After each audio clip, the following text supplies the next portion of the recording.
I don't know how long this video is going to stay up before YouTube takes it down or before something else happens or I'm penalized in some way. But the bottom line is that there was a presidential address earlier this week, and in that address, the president lied to the American people. And I want to make sure that I do everything I can to explain what those lies were, how those lies happened, and why those lies were used.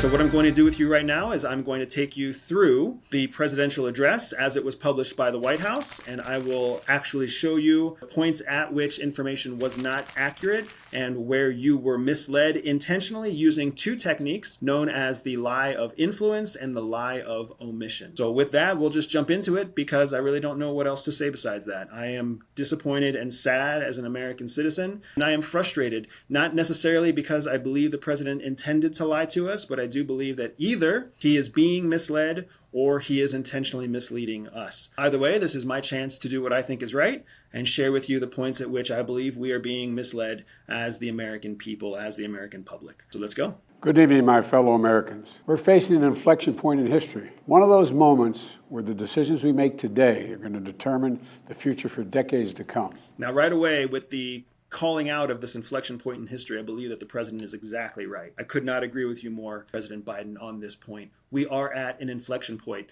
Now, for those of you who don't know what an inflection point is in engineering terms, it's a point in which a piece of steel or a piece of material starts to break under pressure. And in that point of weakness, it has an inflection. And that is where we are for sure. We are at a point of weakness in history. And the question is whether that weakness is American weakness or some other kind of weakness. But without a doubt, we are at a point in our history where we have to decide and make decisions today that will impact our children and our children's children after that. This is a very important moment. They tell me I'm the first American president to travel there during the war. I met with the Prime Minister and members of his cabinet, and most movingly, I met with Israelis who had personally lived through horrific horror of the attack by Hamas on the 7th of October. So let's take a moment to be honest about the Prime Minister of Israel. Benjamin Netanyahu is a criminal in the eyes of Israel. He is currently under an indictment and in an open investigation for fraud and corruption. It cost him his prime minister seat in 2019, and it's the reason that Israel's had 3 prime ministers since 2020. Even now, as he sits in that seat since 2022, being reelected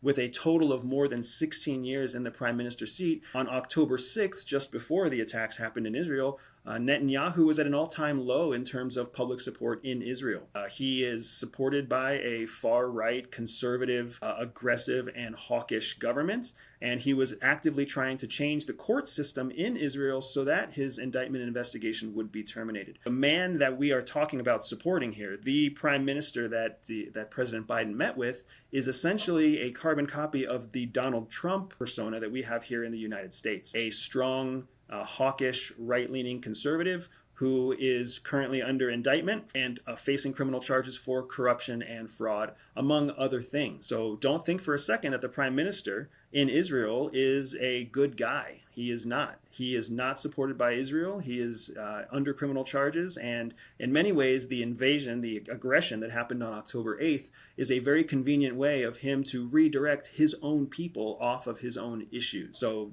don't be misled. And I want to make sure that the world understands that Netanyahu is in no way comparable to our own President Biden. More than 1,300 people slaughtered in Israel, including at least 32 American citizens. This is another area that I want to make sure we speak about. Body counts. When we start talking about body counts, this is a phenomenon that really didn't exist prior to the Vietnam War. When the White House and when official public politicians speak about body counts, they're doing it so that they can create some kind of emotional reaction from you and I and the audience watching. We want to hear the number 1,300 and think that it's devastating. Let me give you another number. That other number is 3,700. That's how many Palestinian civilians have been lost in this conflict. You will always hear people talk about the number of Israeli deaths, and it is accurate. It's about 1,400 or more, and they're still finding new dead from the original October 7th attack. However, there has not been another ground attack since October 7th. And in comparison to that, there have been multiple weeks of aerial bombing that have happened inside Gaza that have killed almost 3 times as many Palestinians. Even worse than that, the number of injured exceeds more than 300% in Gaza versus what happened in Israel. So you have 3 times as much damage being wrought in Gaza against civilians, children,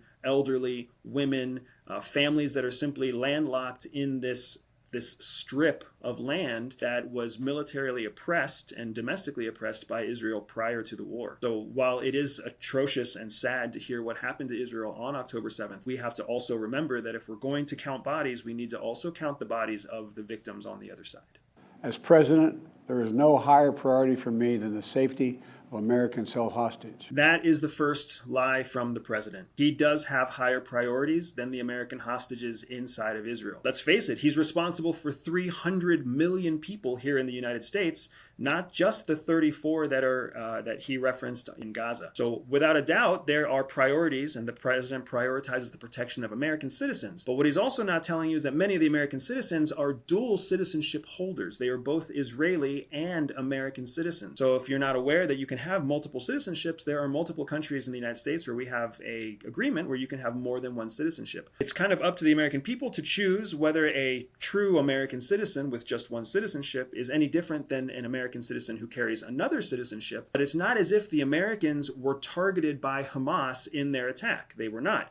Hamas was simply snatching and grabbing anybody that they could, knowing that they needed hostages out of Israel, which is why you saw so many young and old being taken, because there was no plan, there was no intentionality between how Hamas was executing killings versus how they were taking hostages. So I don't want you to think for a second that the president is actually prioritizing the hostages in Gaza as his top priority. They are not. He has many, many other priorities, including domestic policies here in the United States and his own long-term political future as the President of the United States. So I'm going to call you out on that, President Biden. I believe that what you said there was not 100% accurate. I believe that that was what's known as a lie of influence, meaning it was an intentional misleading or possibly a misstatement intended to influence the public in your favor. The terrorist group Hamas unleashed pure, unadulterated evil in the world. Now, let's talk about Hamas for a moment, because President Biden just called them a terrorist group. Let's be honest about Hamas. They have been labeled a terrorist group by less than 12 countries in the world. The vast majority of the world, including the UN, does not consider Hamas a terrorist group. Instead, they consider Hamas to be a political party, a force, and the legislative body of the Gaza Strip, elected democratically and in power since 2007. So Hamas, whether we like to admit it or not,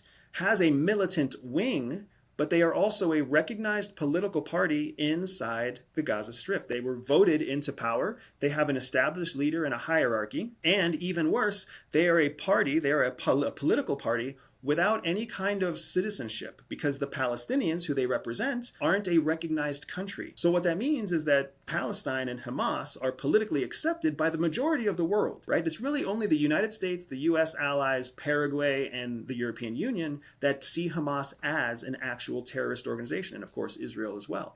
The rest of the world sees Hamas as a political group without a country, and importantly, without a military to defend itself. So I want to make sure that you understand that when the president says that Hamas is a terrorist organization, he's really talking from an American point of view only. In the eyes of the Americans and in the eyes of the Israelis, Hamas is a terrorist group. But to be fair, in the eyes of Iran, the US military is a terrorist group. So it's all about perspective on this one. But sadly, the Jewish people know perhaps better than anyone that there is no limit to the depravity of people when they want to inflict pain on others. Now, this is another thing that I think is important, because the president just said the Jewish people. Hamas exists for one reason. They were created in 1987, specifically to prevent and destroy Israel, because Israel was oppressing the Palestinian people. It was the oppression of Israel against Palestine that was the birthplace for Hamas. Let's not get the order of actions confused here. Hamas did not exist prior to 1987. The ongoing pressure and conflict between Israelis and Palestinians in the country of Israel, and the marginalization, oppression, discrimination that they were putting on the Muslim people there, is really what led to the birth of Hamas as a way of fighting back against Israeli oppression. And Hamas is targeting only Israel, not Jews. There's a big difference between an Israeli and a Jew. The president here said that Jews are the target, and that is not accurate.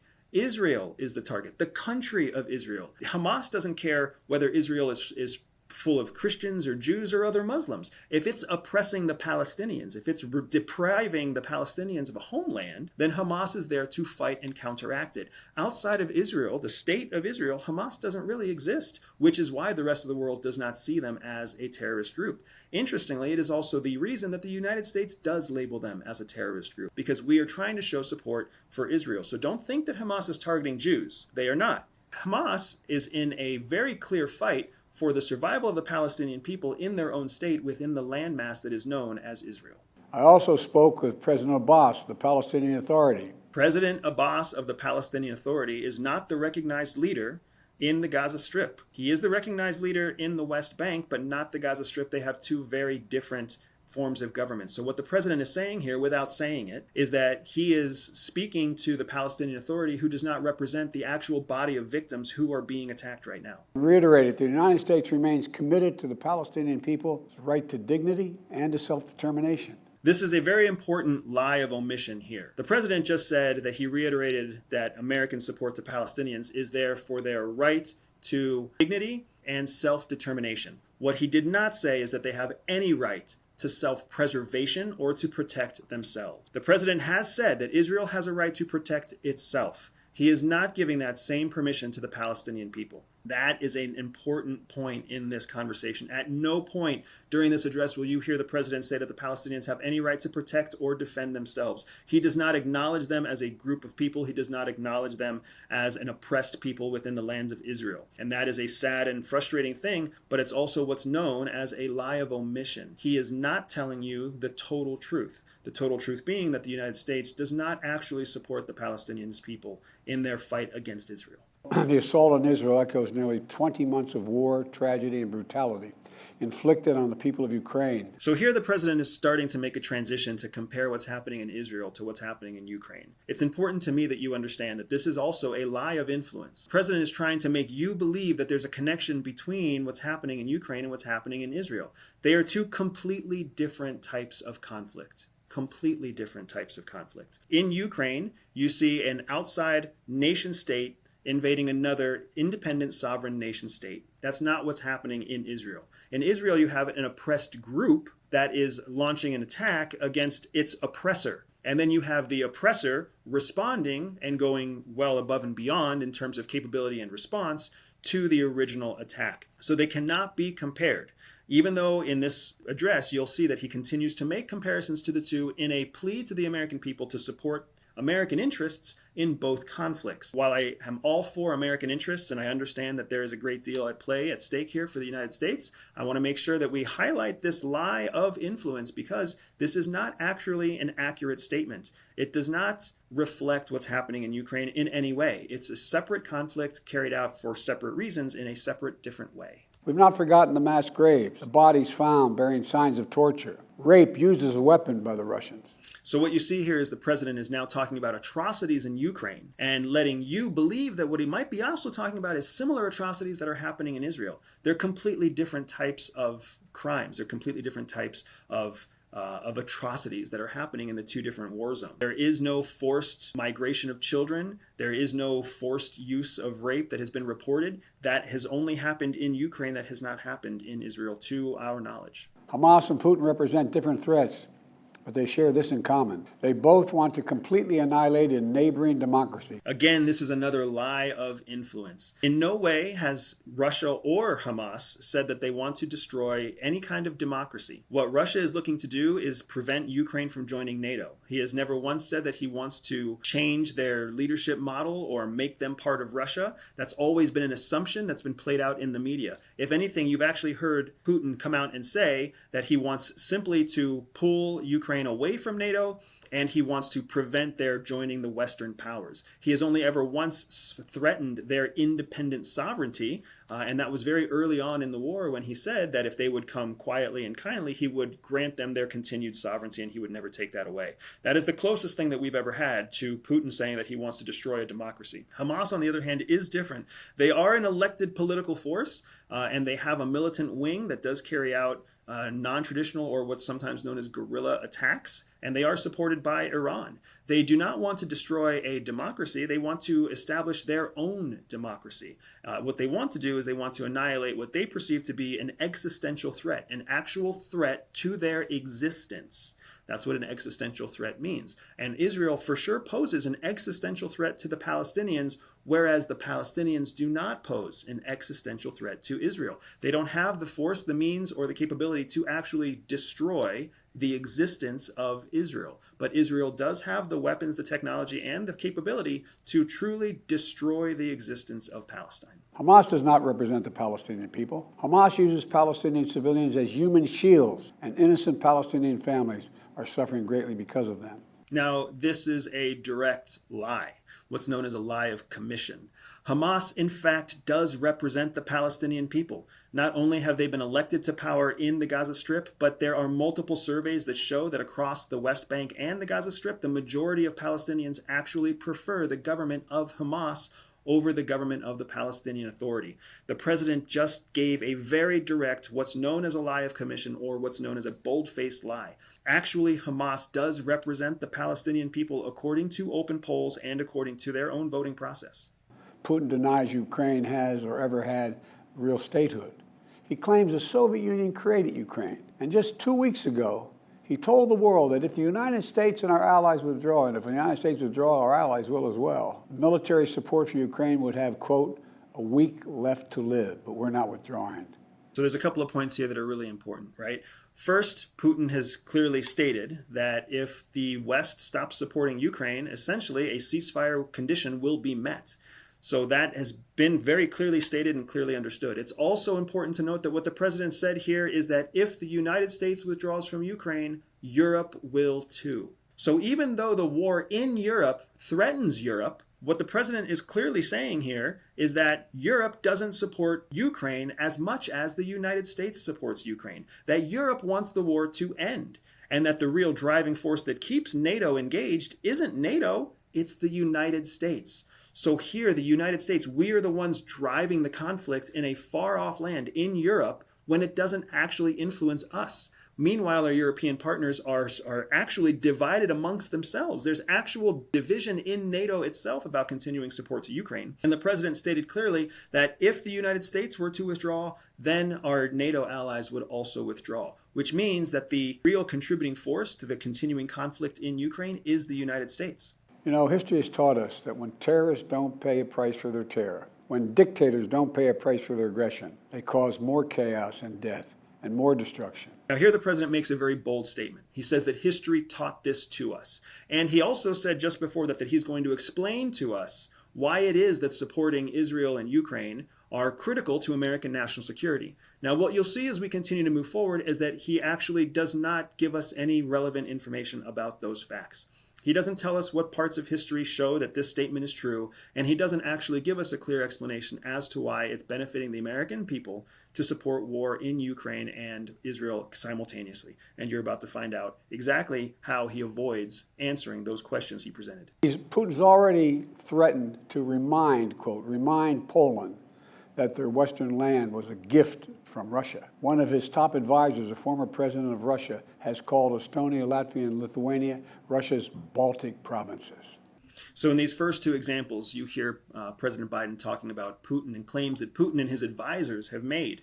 Again, none of those examples reference the removal of democracies or any kind of advanced military threat or attack. Instead, it was just political jargon, very similar to the political jargon that we see thrown around all the time here in the United States and all around the world. So no case has been made yet explaining to us how history has taught us that terrorists don't stop and dictators don't stop. And also no point yet being made about how this benefits the American people. And if Putin attacks a NATO ally, we will defend every inch of NATO which the treaty requires and calls for. We'll have something that we do not seek. Make it clear, we do not seek. We do not seek to have American troops fighting in Russia. Now, this I agree with. I do agree that the United States does not seek to have American troops fighting in a foreign land. And we don't seek that for multiple reasons. One, the American people don't have an appetite for continued war after the 20-year global war on terror that ended in just a disastrous withdrawal from Afghanistan. But also because we can't support that kind of conflict, especially not now that we've depleted our stores the way that we have, and now that we've stretched our financial capabilities so thin with our own financial crisis here in the United States. So I do believe the president is saying the right thing. He's saying an honest thing here, that we do not want to put forces, American forces, in foreign lands. That is a true statement, and I agree that he is intentionally communicating that with us. We know that our allies, and maybe most importantly our adversaries and competitors, are watching. They're watching our response in Ukraine as well. Now again, this is a fantastic, accurate point of truth coming from the president. We do know that our enemies are watching us. China is watching our response in Ukraine. China is watching our response in Israel. Taiwan is watching. North Korea is watching. Japan is watching. Our Indo-Pacific and East Asian partners and adversaries are very interested in seeing how we respond to conflict in the Middle East and conflict in Europe, because it will demonstrate what our most likely courses of action would be when and if conflict arises in Asia. Iran is supporting Russia in Ukraine, and it's supporting Hamas and other terrorist groups in the region. So here the president's making a very interesting point, and it's an accurate point. Iran does in fact support Russia's conflict against Ukraine, and Iran does support both Hezbollah and Hamas in the Middle East. Iran's primary conflict point isn't actually the United States, however. Their primary conflict point is in fact a battle for dominance in the Middle East against Saudi Arabia.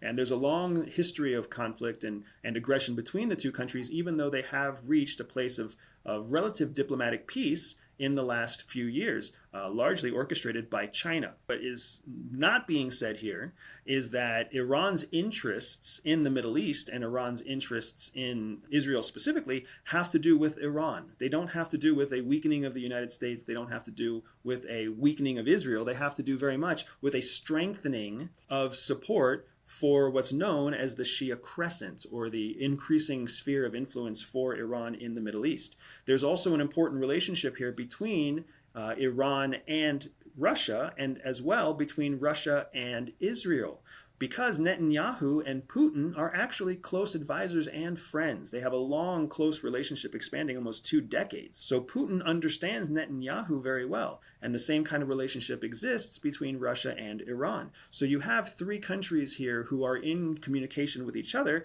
and that contributes to this conflict, because Putin is in a perfect position to be able to predict how Netanyahu will respond to any kind of aggression that's coming from Hamas. And Iran has the ability to essentially turn up or turn down the volume on Hamas's attacks. So what you see here is a situation in which Israel very well could be played by Iran, because Putin is able to translate exactly what Iran might do and predict Netanyahu's response in Israel. And that creates kind of a tinderbox that is under the control of an alliance that exists between Iran and Russia. Now, there's a third important part to the alliance between Iran and Russia, and that is China. Because China, Iran, and Russia all recently became close allies when Iran joined the BRICS trading bloc, BRICS trading bloc, at the end of August 2023. So we have now a mutual economic connection, a partnership, as well as a military partnership that exists and is demonstrated between Iran, Russia, and China, which is the new kind of counterbalance. That is the economic trading force that is trying to attract the developing world in competition with the G7 or Western allies. So what we really see here is a conflict of interests, a conflict for global influence to define the next generation of superpower. This is why we are truly at an inflection point in history, because we have a group of countries in the developing world who are standing opposite to the existing power base that is the G7 countries and the Western allies. And the rest of the world has to decide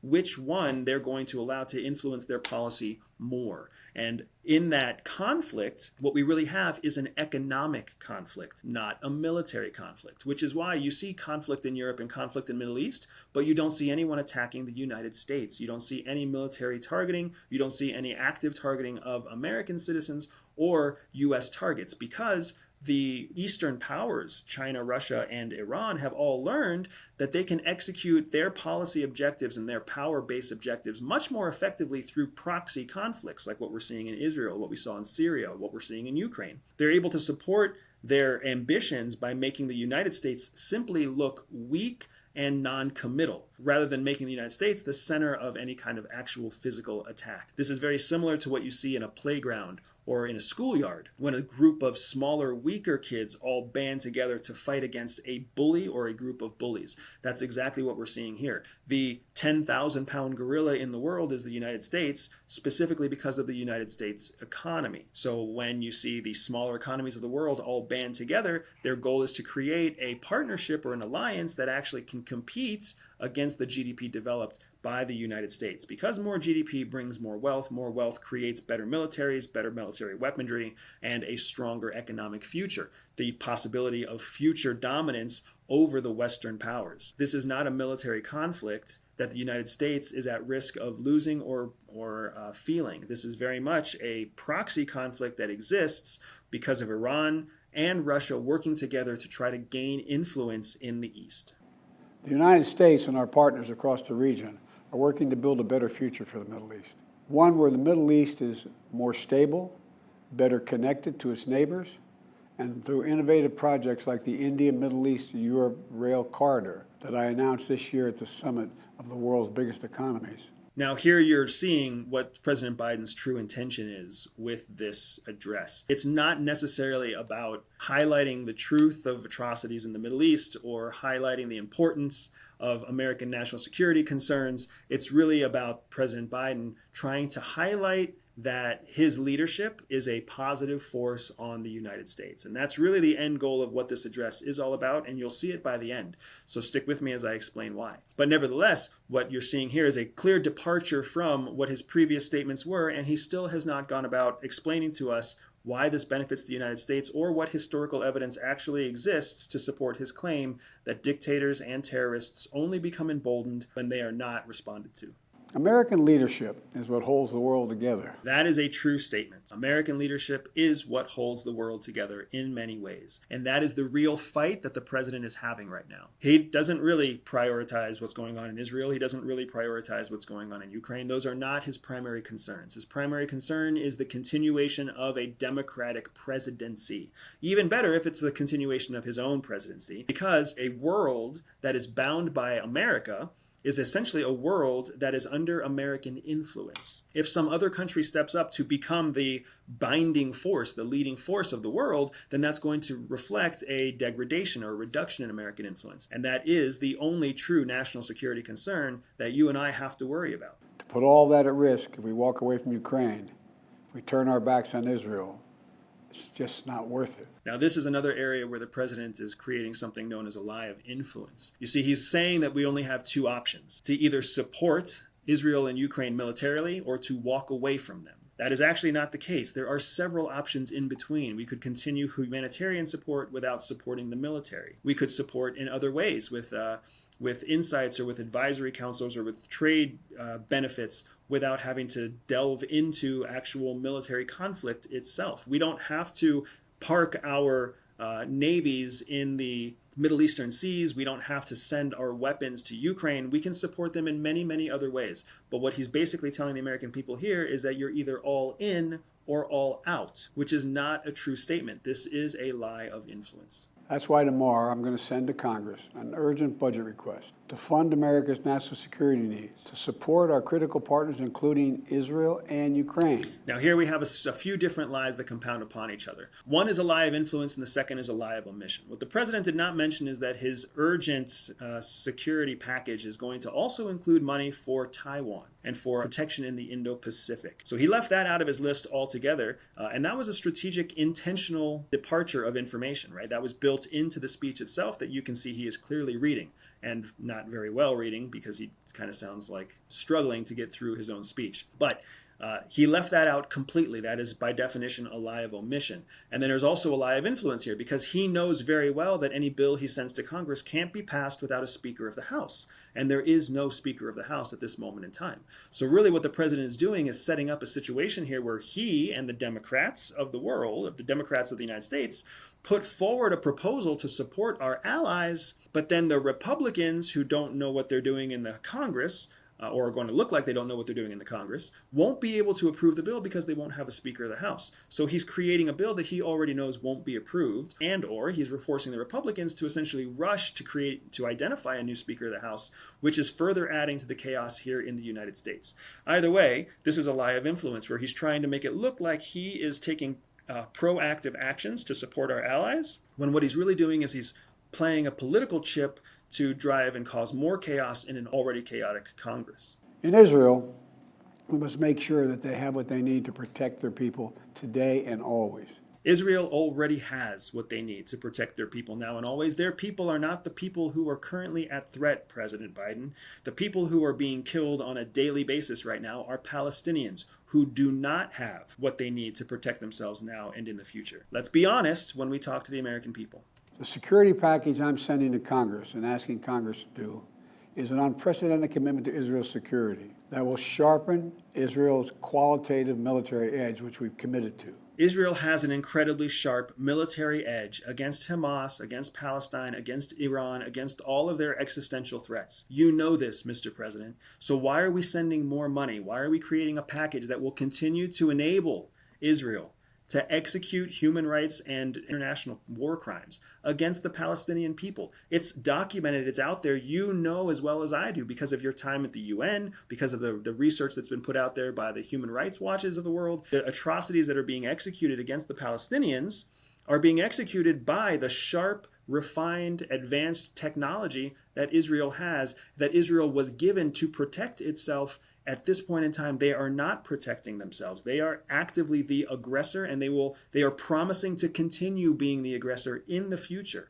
They are not in any way, shape, or form slowing down or taking a defensive posture. They are taking an offensive posture. We're going to make sure other hostile actors in the region know that Israel is stronger than ever and prevent this conflict from spreading. The hostile actors in the region that he's referring to here is Iran. Iran is the primary hostile actor. And here's the deal. Iran already knows how capable Israel is. Iran and Hamas had no intention of trying to destroy, invade, or cause some sort of change in leadership during the October 7th attack. The October 7th attack was what's known as a provocative attack. It was designed exclusively to provoke a response, ideally to provoke an response, and that is exactly what it did. Iran was able to trigger an overreaction from Israel that has now started a fire in the Middle East that the world cannot support. The world does not support the systematic killing with advanced weaponry of the Palestinian people. The world doesn't support it.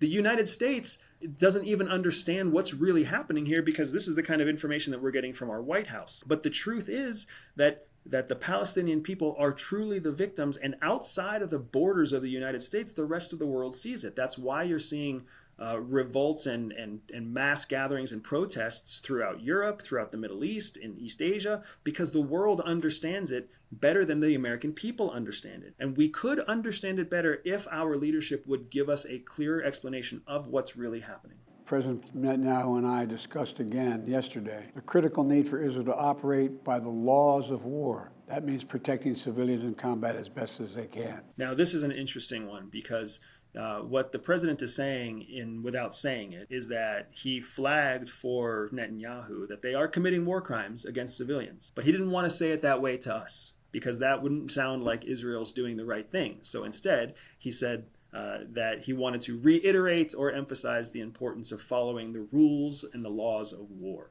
What he's really saying is that Israel has already violated the laws of war. They have already violated basic human rights.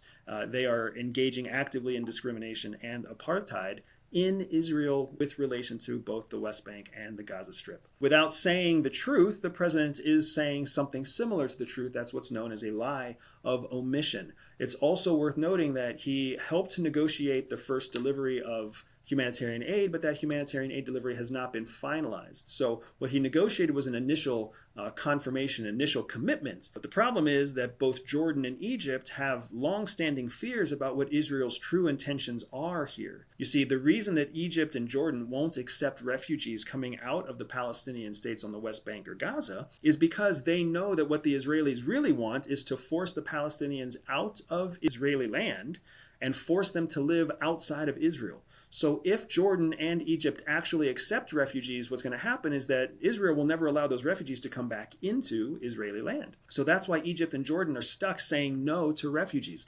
That's how sad and well known this conflict is throughout the Middle East, because people understand that there's some trickery involved here. Israel is attacking Gaza in part to force the Palestinians to relocate so that when they have relocated, they can never let them back into Israel again. That's the true purpose behind much of the attack that Israel is launching into Gaza. They don't want to occupy it like they said. They do honestly want to take over all the land and make it part of Israel again. And if they can get the Palestinians out, then they don't have to worry about giving the Palestinians their own state. I secured an agreement for the first shipment of humanitarian assistance from the United Nations to Palestinian civilians in Gaza. If Hamas does not divert or steal this shipment, we're going to provide an opening for sustained delivery of life-saving humanitarian assistance for the Palestinians. Now, this is the president executing his own provocative move. By telling us and the American people, and of course sending the warning to Hamas as well, that as long as Hamas does not interfere with the delivery of this humanitarian aid into Gaza, then the United States will continue providing humanitarian. There's a problem with this because Gaza it's managed. Its political party is Hamas. It's actually impossible for humanitarian aid to get distributed in Gaza without Hamas playing a role. Hamas will have to divert it. Hamas will have to take accountability of it. Hamas will be in charge of the humanitarian aid because Hamas is the ruling political party in Gaza. It's impossible to get that food into Gaza without Hamas having a touch on it, right? It's unreasonable. It's like saying that you're going to send humanitarian aid to the state of Louisiana without any members of the state of Louisiana supporting in the distribution. So no police, no military, no politicians, no nonprofits, nothing from the state itself. It's not possible. So what the president is really doing here is setting up a situation where Gaza will fail to execute on that objective, and then it'll look like some sort of terrorist organization is blocking the delivery of humanitarian aid. Just last week, a mother was brutally stabbed. A little boy here in the United States, a little boy who just turned 6 years old, was murdered in their home outside of Chicago. His name was Wadiha, a proud American, a proud Palestinian American family. So the tragedy against this 6-year-old boy and his mother in Illinois is heart-wrenching. If you haven't read about it, I actually recommend you don't read about it. Just trust me when I tell you that it's a heartbreaking, heart-wrenching story. It is currently under investigation as a possible hate crime. And what is known about it is really relevant to what the president just said, because the president basically said that it was an act of Islamophobia or anti-Islam, or it was somehow racially instigated primarily. What reporting has been done about it so far actually suggests that it might have been more influenced as a result of biased media. The primary suspect, the person arrested with what looks to be pretty convincing evidence that he was the person who stabbed the mother and the child, is a Caucasian white male who was the landlord of the property in which this family lived. However, in the history of the family, that same landlord was actually very positive with the family, building a treehouse for their child, bringing and gifting him toys and positive attention. So it does not look like he was inherently Islamophobic or racially motivated against the family in any way, shape, or form until the attack on October 7th. And until the media started talking about Hamas being a terrorist group and Palestinians being a terrorist group, or the assumption that just by being Palestinian you are also Hamas, which is an inaccurate assumption. There's these non-specifics that are being amplified, these fears being amplified by media, and in that fear, in that jumble of anger and fear, people are taking action. Whether or not that constitutes a hate crime is up to the law enforcement of the land to decide, but it is important to understand that Islamophobia and anti-Semitism are not necessarily the driving force here behind violence that's currently happening as a result of this conflict. There's a great deal of response that's really tied to what we call in the intel community the fog of war. Fog of war meaning that when a war happens and troops start to fight each other, dust gets kicked up, smoke gets kicked up, and you can't actually see the battlefield anymore. And in that absence of clarity, you have a fog of information, a lack of information.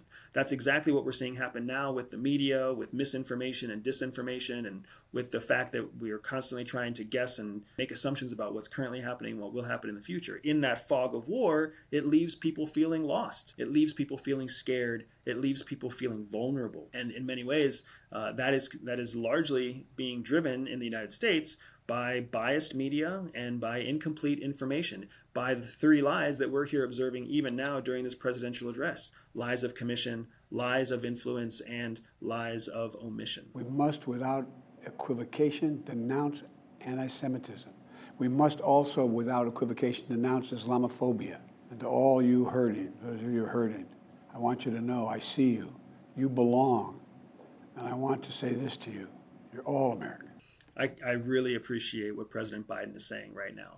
Right? He's speaking to the values that make us the greatest country in the world. And I completely agree with those values. We denounce all hate. We denounce all forms of discrimination. This is who we are in our core as Americans. Are we perfect all the time? No, we're not. But we are always trying to be better. We're always trying to do better. It is exactly that makes me so disappointed with this presidential address.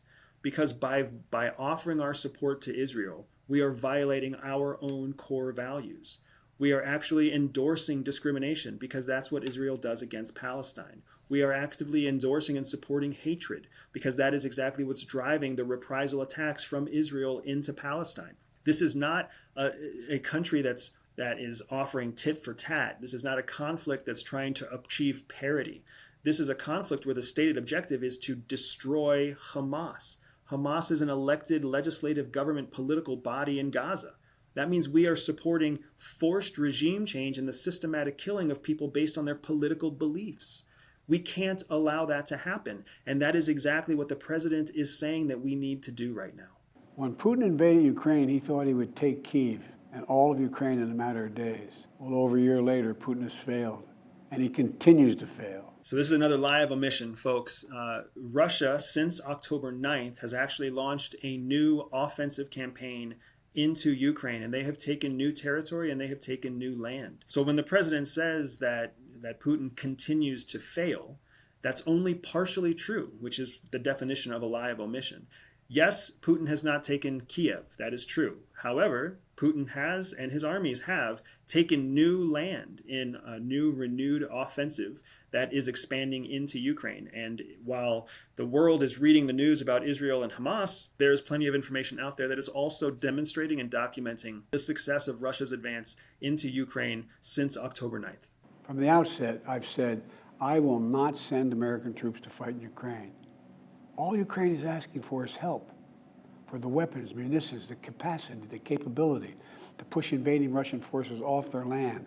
This is another lie of influence. So the president is correct that all he's asking for is to help send support and weapons into Ukraine, and that he is not intending and does not want to send American troops to war in Ukraine. However, in this same presidential address, somewhere in the first 5 or 7 minutes, he did talk about that if any attack happened in NATO, the United States would do everything in its power to support NATO and adhere to the articles therein, which would commit us to war.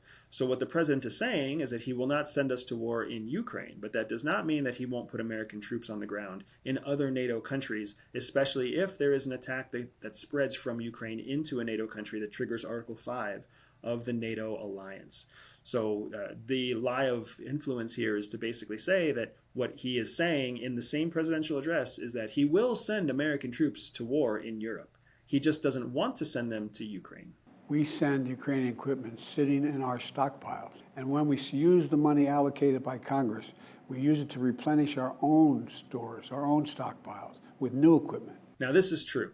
The president is finally acknowledging the system by which we've been supporting Ukraine, sending them old weapons and then using the money that we appropriate from Congress actually to keep it within our own country, to feed our own economy so that we can create new weapons that we put in our own stockpiles. I wish that this message would have been communicated 2 years ago. I was communicating this message to the world a year and a half to 2 years ago as it was happening. But the bottom line here is that we are now being shared. The president is now expressly explaining to us how that appropriated money is used. This was a previous lie of omission that they were not explaining to us before because they wanted the American people to believe that we were sending top-of-the-line weapons to Ukraine. We were sending them everything that we could to support them very early on in the war, when in reality, we've always been sending them our surplus and our older weapons. We have also been sending them experimental weapons so that we can test those experimental weapons on the battlefield. But the truth is that the money that we appropriate from Congress is money that we use to stimulate our own government. The only exception to that is humanitarian aid, which is still used to stimulate our own economy, but then a portion of it is used for logistical support to Ukraine. So if you weren't already previously aware of this, this is really important information to understand, because as the president asks for this money, as the president and the Congress give money, one of the reasons that this has bipartisan support from both the Republicans and the Democrats in Congress and in the Senate is because it's a net benefit to the United States economy when they take $150 or $105 billion and they put it right back into the U.S. economy, or they put 75% of it back into the U.S. economy. It does, however, fail to acknowledge how poorly the supplies and the weapons and the money that is sent to Ukraine is managed, which again, that's a well-documented, well-known issue, that there is significant corruption and failed accountability in Ukraine with what aid they do receive. Earlier this year, I boarded Air Force One for a secret flight to Poland. There I boarded a train with blacked out windows for a 10-hour ride each way to Kyiv, to stand with the people of Ukraine ahead of the one-year anniversary of their brave fight against Putin. I'm told I was the first American to enter a war zone not controlled by the United States military since President Lincoln. Here you have the president really showing his true purpose behind this presidential address. Earlier in the announcement, you heard him say that he was the first president to enter Israel in a war zone. Now you hear him saying he's the first president to enter an active war zone that was not controlled by the American military.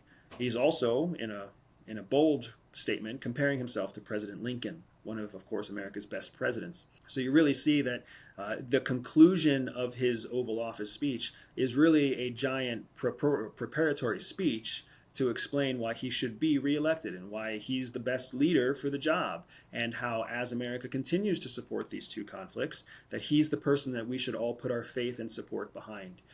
Even though in the preceding 13 minutes that we've just watched, you saw multiple instances of lies of omission, lies of influence, and lies of commission in the address itself. But with that being said, let's see this for what it really is as we finish out this address from the Oval Office. A giant speech that is saying, trust in me and re-elect me, because the bill that I'm sending to Congress won't ever get passed because Congress is full of broken Republican hawkish hardliners that can't seem to get their stuff together. That's the real message that he wants us to take away from this address. We can't let petty, partisan, angry politics get in the way of our responsibilities as a great nation. We cannot and will not let terrorists like Hamas and tyrants like Putin win. I refuse to let that happen.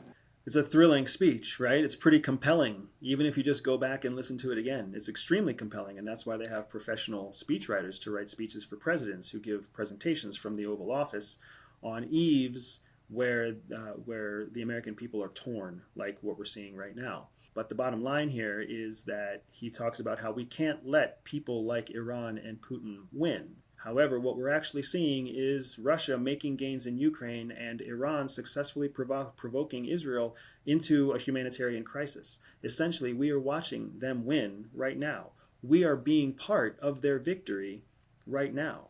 Just as the president says, he doesn't want to see bipartisan squabbles, or he doesn't want to see polarized squabbles between Democrats and Republicans. He is essentially participating in exactly that with this presentation from the Oval Office, with the bill that he's sending to a Congress that he already knows can't be passed because they don't have a speaker identified.